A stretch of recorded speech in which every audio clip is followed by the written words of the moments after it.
Barry B. Benson is a bee who has decided he matters. He still lives at his parents' house. How old is he? Like 2 weeks old? Time to move out, man. Adam is his best friend, and he's fine with everything Barry does this whole time. After having to go through 9 days of school, they graduate, which is an awful lot if your life expectancy is only 20 to 50 days. Barry didn't even attend all of those days, as he needed to find himself by flying around the beehive for a day. And he came back differently. Man, almost all bees are female, so this movie just lies to us. Crazy. The life of a bee is pretty hectic. Everything has to be done perfectly and fast. So they get a tour of the beehive to look at all the different kind of jobs of the onyx industry. This is just their fancy honey producing facility inside of the beehive. I'm not sure about labor laws inside the facility and the working conditions. Anyhow, every bee picks one job and does it until they die. Barry finds this unreasonable. Carrie also reacts negatively to the idea of having one unchanging job. Of course, who wouldn't react like this? Staying on one job just feels bad if you want to make the best of your life. Adam doesn't care. He's fine with having one job his entire life. He's the perfect bee. Work to death. They also haven't had a day off in 27 million years. That sounds like a lot of unpaid labor. Barry and Adam meet the pollen jocks at the end of the tour.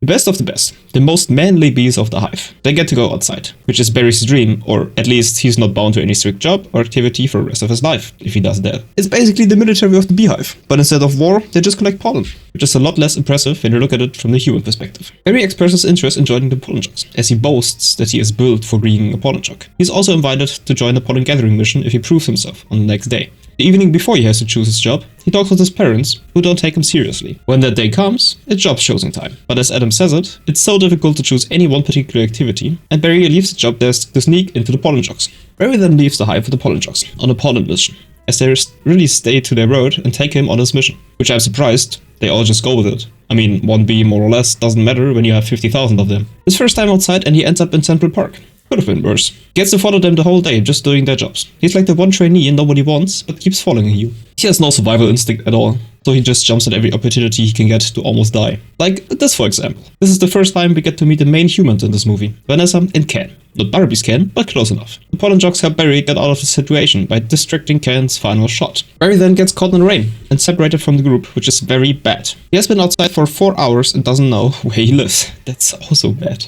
Barry takes shelter in a human apartment, which, as fate would have it, is the apartment of the 2 humans playing tennis. It's the same apartment. This is movie science, and I'm not questioning it. Barry wants to find a way out. He rams into the window like 5 times and then looks at the lamp and figures it has to be the sun, which it's not. He flies against it and faceplants into the guacamole. Ken discovers Barry inside the apartment, as the other random dude in there wants to eat some of that guacamole, and then Ken attempts to kill Barry with his winter boots. Vanessa stops him. She and Ken have a serious argument about whether a bee deserves to live, and then she releases him outside. There, he stays until the sun is up again. Barry returns to thank Vanessa for saving his life. He breaks the bee law by talking to her. There's actually a bee law against this. That's just bad. I mean, it goes well.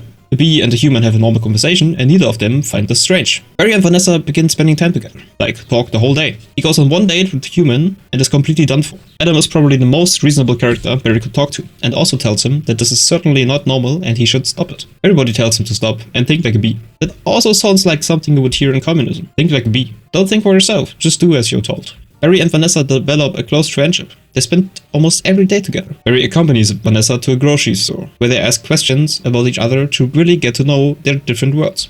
He discovers jars of honey being sold for human consumption, and he takes this very personally. That's just presumptuous. Bees need that to survive and thrive and build things for their own. Have you ever looked up how many bees are required to fill just one bottle of honey? 1,152 worker bees need to work their entire life for just one jar. That's roughly 180,000 kilometers per jar, 4.5 million flowers, or 25,000 trips. Barry realizes humans have been taking honey from bees, and then Barry becomes upset about the exploitation of bees. Understandably, but this next sequence is just movie science at its finest. He battles with the store employee and they have a sword fight. Crazy wording, but it's true. The bee battles someone with a pin. Barry wanted to know where the honey in the store comes from. He somehow wins the fight, and Barry decides to investigate the source of the honey. So he travels to honey farms. Barry sees beekeepers using smokers to control the bees, and they just let it happen, as they cannot do anything. Their queen got moved there. Barry sees how the humans are taking the honey the bees produced, and they use it for their own benefit. He takes pictures, and well, after going home, nobody believes him in his hive. He won't let that discourage him, and he needs to do something. Even his parents don't really believe him, and it's safe to say that having contact with humans doesn't help his credibility. Barry decides to take legal action against humans. Let that sink in. But nonetheless, every bee in his hive supports this plan immediately. Vanessa also agrees to help Barry with the lawsuit. They want to sue the human race, all by themselves, and Ken is just not helping, so she throws him out. I don't know why anybody would actually take that seriously, but well, they do, and somehow this goes to trial. So Leighton T. Montgomery represents 5 honey brands, not humanity, just the honey brands. The entire human race main concern is whether bees can talk. They can, and the trial continues anyway. The first day of the trial proceeds with Barry representing his case and just interrogating some witnesses. And day 1 also ends with Ray Liotta trying to kill him with what I can only assume is a Grammy.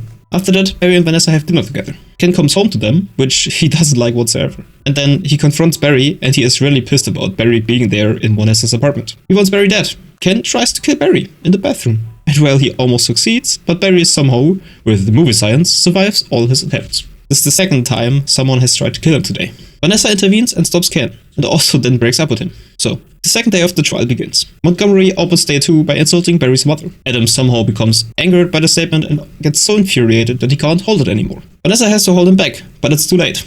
Adam stings Montgomery in the courtroom. He extremely exaggerates the injury to gain sympathy with the jury to show them how dangerous bees are. It's like a near-death experience for him. Adam is taken to the hospital after losing his stinger. Barry visits him, and Adam receives a plastic replacement stinger. There, Barry gets an idea by watching people smoke. The third day of the trial begins. Barry's key evidence is a device that sedates bees so humans can take their honey undisturbed. And so, it comes as we all thought it would. The jury rules in favor of Barry and the bees. The humans are ordered to return all the honey to the bees. On his way out, Montgomery warns Barry about consequences that actions will have for nature. Annex halts honey production entirely, and so the bees just stop working as their need for new honey is just non-existent by now. Well, but not only did the bees inside the hive stop working, also the bees outside the hive stop working, the pollen jocks. So that means pollination stops across the world. Flowers begin to die, trees die, everything dies due to lack of pollination. I have to step in here for a sec. Why is the honey distributed to all the bees the same way? He demanded that the bees get the honey back, so they did. Barry's hive never had their honey stolen. The court ordered all honey returned to all bees. Barry accidentally gave a financial settlement to the bees who were never wronged. Vanessa shows Barry the decline of the environment, and it's bad, like really bad. And so the last remaining flowers are gathered in Pasadena for the Tournament of Roses parade. And the tournament got rescheduled. It's now 1 week earlier as everything is just dying. Barry has a plan. He wants to repollinate the whole world with the remaining flowers, so nobody has to die. The plan is pretty simple. Steal one of the parade cars and get it to New York. They load the flower car onto the departing airplane, but once they are on, they calculated that the cut roses are just enough to repollinate everything. But the airplane is delayed due to some bad weather around New York, which is bad. 2 roses won't last that long. If you're still here, subscribe. It's free and it really helps. Thank you. Barry goes to the cockpit to ask the pilots to fly through a storm. One of the pilots panics and attempts to kill Barry. And well, the pilots just knock each other unconscious. So now, the pilots are unconscious. And the only one left in the cockpit is Barry. He orders Vanessa to get to him, and she has to take over the control of the airplane. Barry, not the only one on that plane with any experience flying at all, and the news pick up the case pretty quickly. And because of that, Barry gets put on TV. Also on the bee news. The plane gets hit by lightning, and the autopilot turns off. So, because the bee saw the news, bees from his hive arrived to assist Vanessa landing the plane. Have you ever wondered if this is possible? I mean, carrying a plane with just the power of bees? No? I have. It's possible for bees to carry their plane, it's just highly unlikely. And the answer to that is 3.61 billion bees. Anyhow, the bees help stabilize the airplane in flight, and then they land the plane just using the power of the bee. Barry gives a motivating speech about how important it is to be a bee. He becomes a member of the pollen jocks. Barry and the pollen jocks collect pollen from the remaining flowers, and they distribute all the pollen to revive plants all around the world. The flowers begin to regrow, and the honey production resumes in the hive. And Adam gets his dream job. Barry establishes a law firm at Vanessa's flower shop called Insects at Law. Vanessa now sells flowers alongside bee-approved honey products, and Barry handles legal cases between animals and humans. He's just living his best life. So, after spending 90 minutes watching insects accidentally break the world economy, a movie about living toys somehow feels completely normal. Well, yeah, that wraps up that awfully long movie. Hope you enjoyed and let me know what movie you want to see in the future. Alright, that's it for now. If you like this disaster of a recap, feel free to click some buttons, or don't.